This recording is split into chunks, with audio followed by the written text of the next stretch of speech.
G'day, I'm Mark from AustralianMusicHistory.com and welcome back to Popular But Not Hits. 10 songs from 1985 that got the airplay, they got the pub play, but never made the top 20. 1985 was a stacked year. The top 20 was genuinely competitive. If you wanted in, you're up against some serious company. And one song on this list went on to become so embedded in Australian culture that a television network used it as their station ID. 11 years after, it missed the top 20. That's where we're headed. This is Popular But Not Hits, 1985. Number 10, Shall We Go by the Dropbears. Johnny Batchelor and Phil Hall had been playing together since 1980 under the name The Socket Set. And in that incarnation, they opened for the Saints on their comeback tour. By 1981, the band had reformed in Darlinghurst as the Dropbears. Before joining up, Hall had already played in Sardine V and the Lime Spiders, so this wasn't a group of newcomers finding their feet. WEA Records picked them up, and by mid-1985, Shall We Go was getting national airplay. It charted in July and peaked at number 61.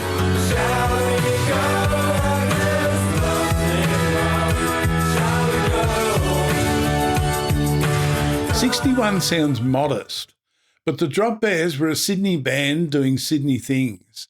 Tight live shows, a loyal following, a sound that sat well on the pub circuit. Johnny Batchelor wrote this one. They had the runs on the board long before WEA came knocking. The national chart didn't always reflect it. Number 9, Underground by the Angels. The album this came from, 2 Minute Warning, peaked at number 5 in Australia. The Angels had recorded it in Los Angeles across studios including the Record Plant and A&M in Hollywood. They had serious international ambitions and there was evidence they were getting somewhere. Underground reached number 35 on the US mainstream rock chart. At home, it got to 55.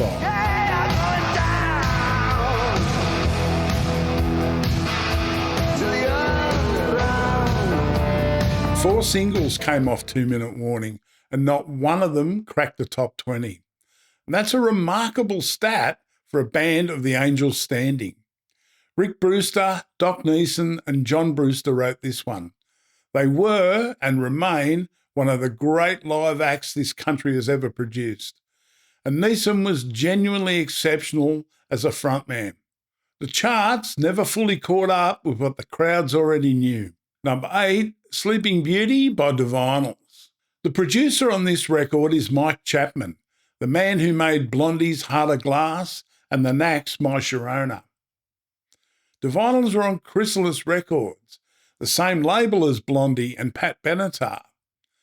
In December 1985, Sleeping Beauty came out as the 4th single from What a Life, and it went to number 50.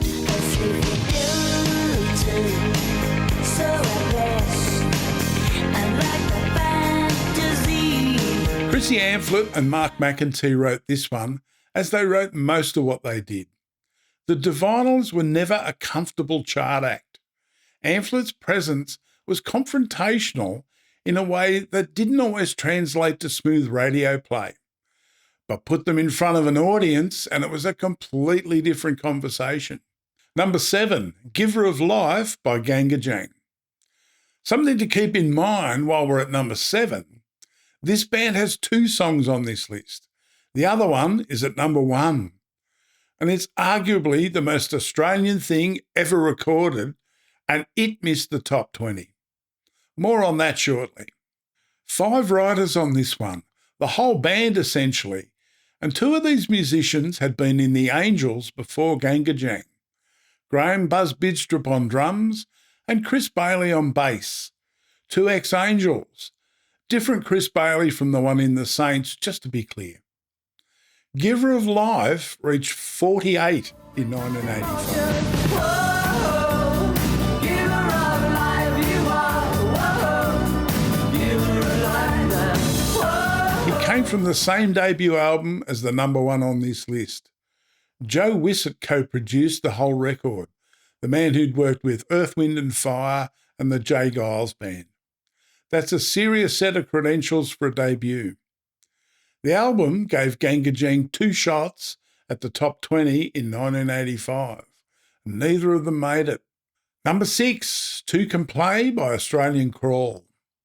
This was the lead single from Between a Rock and a Hard Place, the last album Australian Crawl ever made. Adam Kidron produced it, an English producer who'd worked with Ian Dury and Cabaret Voltaire, which isn't the obvious choice for Australian Crawl. The album cost $400,000 to make, and it peaked at number 11. The band had to spend a year on the road just to cover the debt. Two Can Play got to number 44.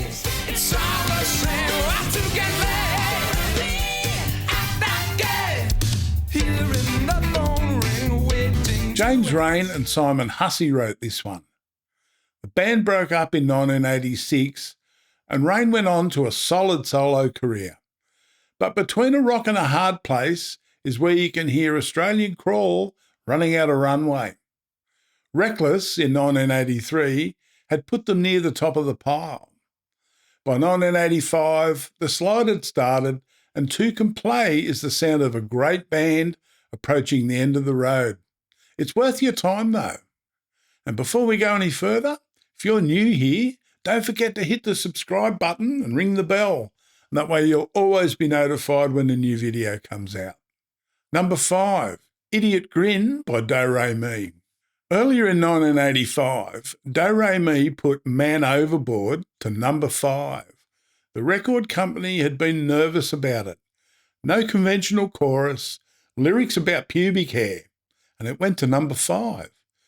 Then came the follow-up, and the chart said 43.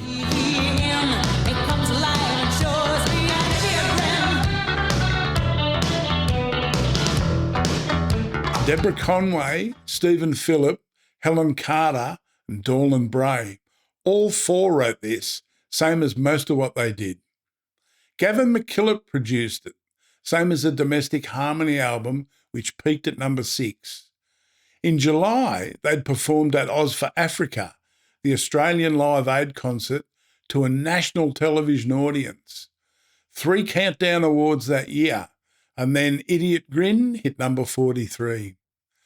The band clearly didn't spend a lot of time worrying about what the chart wanted from them. The charts occasionally reminded them of that. They were right, and they outlasted it. Number 4, Date with Destiny, Mental as Anything. Same year, same album, same band. Live It Up went to number 2. Greedy Smith wrote Date with Destiny. It came out as the 3rd single from Fundamental as Anything on Regular Records, and it first charted in September 1985. 11 weeks on the charts, and it peaked at number 25. I got a date with a girl called Destiny. She's real smart and sweet. Richard Gotterer produced the album, the man who co-wrote My Boyfriend's Back and I Want Candy. He'd produced Blondie in the early years. Mental as Anything had been one of Australia's most consistent acts since the late 70s, and Fundamental as Anything was a strong record. Date with Destiny is the one that didn't follow Live It Up the charts, but 11 weeks at 25 isn't nothing. It's the song the fans knew while the radio was still playing the other one. Number 3, Born to be Wild by Rose Tattoo. Steppenwolf wrote this one in 1968. Mars Bonfire put the words heavy metal thunder in a rock lyric, and that phrase arguably gave an entire genre its name. In 1985, Rose Tattoo covered it. Mark Opitz producing, Rhinoceros Studios in Sydney and Mushroom Records. It reached number 25.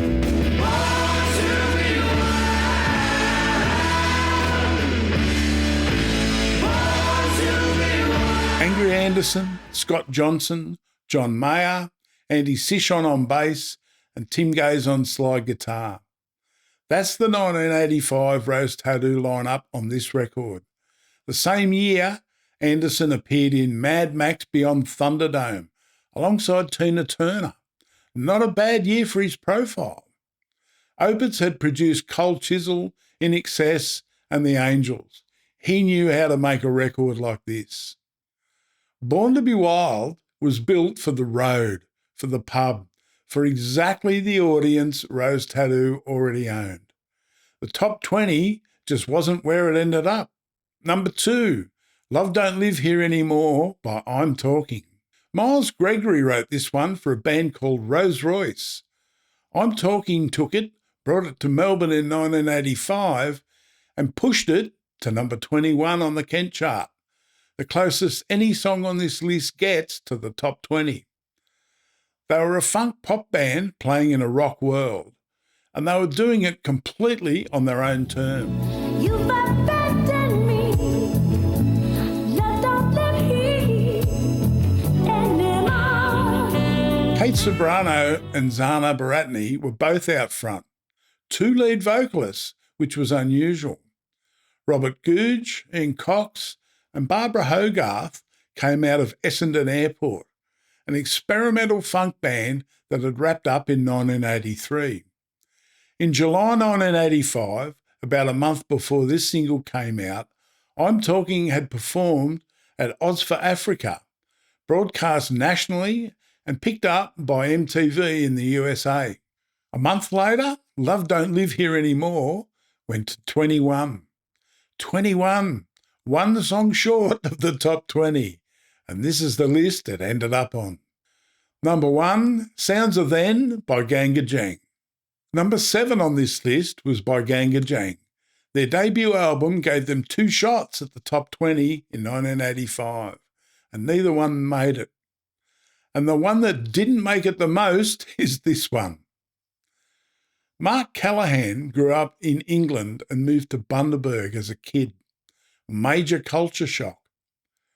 He wrote a poem in his notebook about the smells, the sounds, the cane fields, the school bus in the morning, the fire across the paddocks, and his parents' divorce that came after the move. Eventually, it became a song. He said later, if his only goal had been to sell records, he would have called it This Is Australia. He called it Sounds of Then. In November 1985, it peaked at number 35 on the Kent chart. We watch the lightning crack over cane fields and laugh and think, this is Australia. Joe Wissett produced it, the man who'd worked with Earth, Wind and Fire. Buzz Bidstrup co-produced and played drums. It went into a Coca-Cola ad, into a 1987 American feature film, and into a 2015 television documentary. In 2016, the National Film and Sound Archive added it to the Sounds of Australia collection. 10 tracks added that year, and this was one of them. In 1996, 11 years after it missed the top 20, the Nine Network used it as their station ID. A whole generation heard it and assumed it had always been there. Triple M's Ozist 100 in 2018, the most Australian songs of all time, at number 7. Sounds of Then came in at 35 on the Kent Report, but it's a number 1 here. So that was Popular But Not Hits for 1985. 10 songs that got plenty of play, but never quite got into the top 20. A few threads run through this list that are worth noticing. The Angels connection is everywhere. Buzz Bidstrup and Chris Bailey from GANGgajang both came from the Angels before they ended up playing on a record now in the National Film and Sound Archive. Opitz produced Rose Tattoo and a string of other major Australian acts. 2 acts, I'm Talking and Mental as Anything, were on the same label, Regular Records, in the same year. And Oz for Africa brought several of these bands onto the same stage in July, broadcasting nationally and internationally. 1985 was a small world. So what do you remember? Is there something from 1985 that should have been on the list? Let me know in the comments I read them all. And tell me where you were when you first heard any of these. I'm genuinely curious. So if you want more of this, hit subscribe and I'll catch you next time.